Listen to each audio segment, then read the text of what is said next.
امت میں پریشان رہتے تھے. حضور ہمیشہ امت کی پریشانی کو دیکھ کر خود پریشان رہتے تھے. لیکن ایک مرتبہ ایسا ہوا کہ تاجدار کائنات صلی اللہ علیہ وسلم کے چہرے پر بہت تازگی نظر آ رہی تھی. حضور بہت خوش نظر آ رہے تھے. سرکار کا چہرہ بہت کھلا ہوا نظر آ رہا تھا. صحابہ کرام رضوان اللہ علیہم اجمعین نے پوچھا یا رسول اللہ علیہ الصلوۃ والسلام آج اتنی تازگی چہرے پر کیوں ہے؟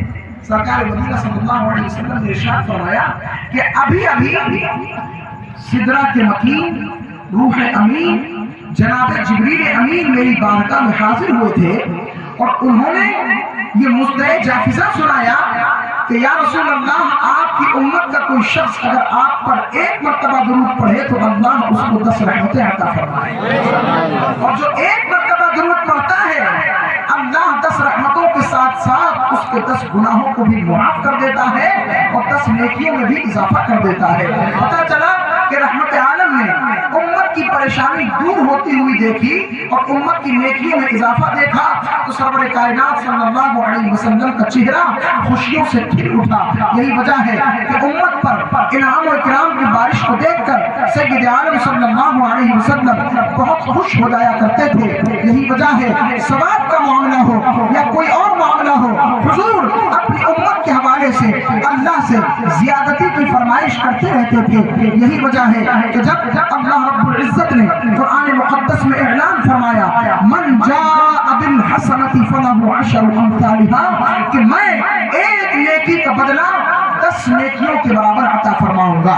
یعنی اللہ نے فرمایا کہ ایک اچھائی کا بدلہ اللہ 10 کے برابر عطا فرمائے گا.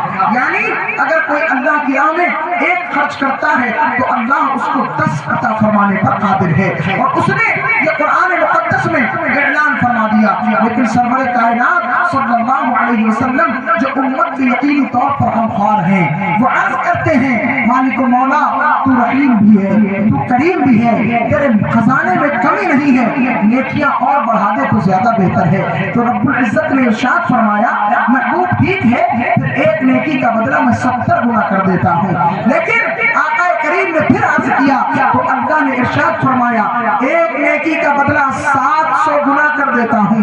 پھر عرض لگائی رحمت عالم صلی اللہ علیہ وسلم نے اے مالک و مولا تیرے خزانے میں کمی نہیں ہے، ثواب اور بڑھا دے تو زیادہ بہتر ہو. تو اللہ نے فرمایا اے محبوب ایک نیکی کا بدلہ 1,00,000 نیکیوں کی برابر کر دیتا ہوں. کہو سبحان اللہ.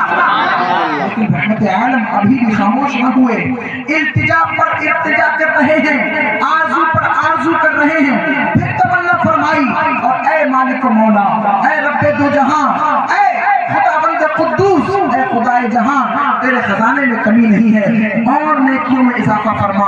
سو زیادہ بہتر ہے. اللہ نے جان لیا محبوب کو لمیٹیڈ نہیں انلیمیٹیڈ ثواب چاہیے. ارشاد فرمایا انما یوفى الصابرون اجرهم بغیر حساب. تو جو بندہ صبر کر لے گا اللہ اس کو بے حساب بدلہ عطا فرما دے گا. اسی تاجدار کائنات صلی اللہ علیہ وسلم کی بات ہو رہی ہے کہ وہ امت کے غم کو دیکھ کر خود غمگین ہو جاتے تھے، امت کو خوشیوں میں دیکھ کر خود خوش ہو جاتے تھے. اسی رحمت عالم صلی اللہ علیہ وسلم نے ارشاد فرمایا لا یؤمن احدکم حتی اکون احب الیہ من والدہ وولدہ والناس اجمعین. اے لوگوں سن لو کہ تم میں کا کوئی شخص اس وقت تک مؤمن کامل نہیں ہو سکتا جب تک وہ اپنے باپ سے زیادہ، اپنی ماں سے زیادہ، اپنے بھائی بہن سے زیادہ، دنیا کے انسانوں سے زیادہ، البتہ اپنی جان سے زیادہ مجھ مصطفیٰ سے محبت نہ کرتا. توجہ ہے. سرکار نے فرمایا کائنات میں سب سے زیادہ اگر مجھ سے محبت نہ کی تو وہ شخص مومن کامل نہیں ہو سکتا. اب یہاں پر ایک سوال ذہن میں آتا ہے کہ حضور نے باپ سے زیادہ محبت کے لیے ارشاد فرمایا. وہ باپ جس نے زندگی بھر میری پرورش کی، مجھے پال کر بڑا کیا، انگلی پکڑ کر چلنا سکھایا، علاج و معالجے کا کام کیا، بھوک لگی تو کھانے کا انتظام کیا، لیکن سرور کائنات نے اس عزیز ترین باپ سے زیادہ محبت کے لیے ارشاد فرمایا ہے تو سنو ہاں اس باپ سے زیادہ حضور سے محبت کرنا ہوگی. پھر سوال ذہن میں آئے گا کہ ماں سے زیادہ محبت کے لیے کہہ دیا. وہ ماں جس نے 9 ماہ تک اپنے پیٹ میں رکھا, 2 سال تک دودھ پلایا, نجاستوں کو صاف کیا, خود گیلے میں رہی, اپنے بیٹے کو سوکھے میں سلانے پر فخر کیا. اگر کانٹا چبھ جائے تو پہلے بیٹے کو نہیں پہلے ماں کو تکلیف ہوتی ہے.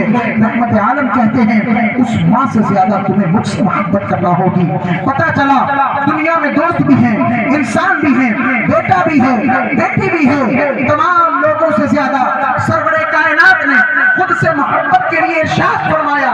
نہ دوست سے سب سے زیادہ محبت کرنا ہے, نہ محبوب سے سب سے زیادہ محبت کرنا ہے, نہ بیٹے سے محبت کرنا ہے, نہ بیٹی سے محبت کرنا ہے. سب سے محبت کریں, لیکن سب سے زیادہ محبت کا لیول جو سب سے زیادہ رکھنا ہے وہ مدینے کے تاجدار کے لیے رکھنا ہے. تو اب یہ سوال ذہن میں آتا ہے کہ سرکار نے سب سے زیادہ محبت کے لیے ہم سے کہا ہے, لیکن کیا حضور بھی سب سے زیادہ ہم سے محبت کرتے ہیں کہ نہیں؟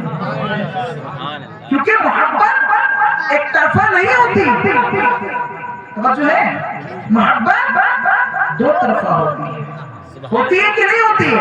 اگر ایک طرف سے کوئی محبت کا دعویٰ کرے اور دوسری طرف سے نیٹ ورک نہ آ رہے ہوں, کیا وہ محبت کامل ہوگی؟ نہیں ہوگی. تو بتاؤ, حضور نے تو کہہ دیا کہ تم محبت سب سے زیادہ مجھ سے کرو, لیکن کیا رحمت عالم سب سے زیادہ ہم پر مہربان ہے یا نہیں؟ اس کا اندازہ لگائیے اور سنیے کہ سرکار سب سے زیادہ ہم پر مہربان ہے.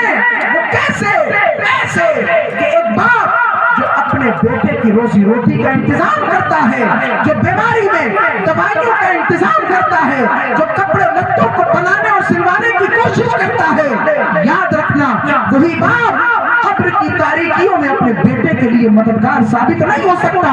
وہی باپ قبر کے اندھیرے میں مداوا نہیں بن سکتا. پتہ چلا حضور کی شان یہ ہے کہ جہاں پر باپ کی محبت ختم ہوتی ہے, ماں کی ممتا ختم ہوتی ہے, رحمت عالم کا سہارا وہاں دکھائی دیتا. پتہ چلا کہ حضور اس اندھیری رات میں تشریف لائے. حاضرین محترم, دل کے کانوں سے سنو اور توجہ کو قریب کرو. وہ اندھیری رات جس کو تم بہت ہلکے میں لیتے ہو, موت آئے گی, دیکھا جائے گا, ملک الموت آئیں گے, دیکھا جائے گا, منکر نکیر آئیں گے, دیکھا جائے گا, سوال و جواب ہوں گے, دیکھا جائے گا. حالات یہ ہیں کہ اگر آج ہم میں اور تم میں کوئی مر جائے اور یہی قوم اپنے کندھوں پہ لے جا کر جب قبرستان میں ڈالتی ہے نا, تو اسی قوم کے چند افراد ایسے ہیں جن کو اپنی آنکھوں سے میں نے دیکھا ہے, جو قبرستان میں بھی کھڑے ہو کے ٹھٹھا مار کے ہنستے ہوئے نظر آتے ہیں. میں نے نہیں, آپ نے بھی دیکھا ہوگا. اس حد تک دل کالا ہو چکا ہے کہ آخرت کی منزل کی پہلی دہلیز میں کھڑے ہو کر بھی ہنس رہا ہے. بتائیے اس کی بخشش کس طرح ہوگی؟ کیا قبر کو بھول گئے؟ قبر تمہارا گھر بعد میں ہے, پہلے بچھوؤں کا گھر ہے.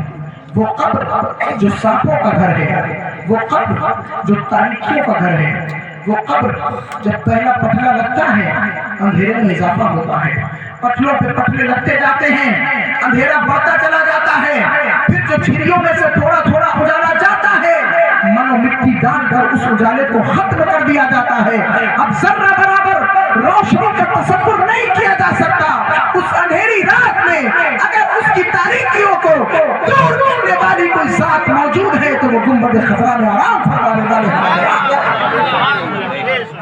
پتہ چلا حضور کو چھوڑ کر کچھ حاصل نہیں ہو سکتا. ان سے محبت یہ جان ایمان ہے. اعلیٰ حضرت نے کہا اللہ کی سرتابہ قدم شان ہے. یہ انسان نہیں, انسان وہ انسان ہے, انسان نہیں. انسا کا مطلب سمجھے نہیں سمجھے؟ کچھ لوگ شعری نہیں سمجھ پاتے ہیں. انسا یعنی ان جیسا.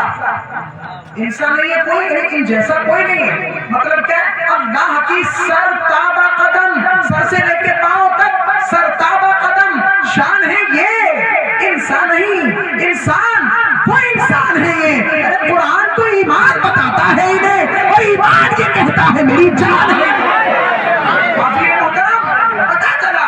سرور کائنات سے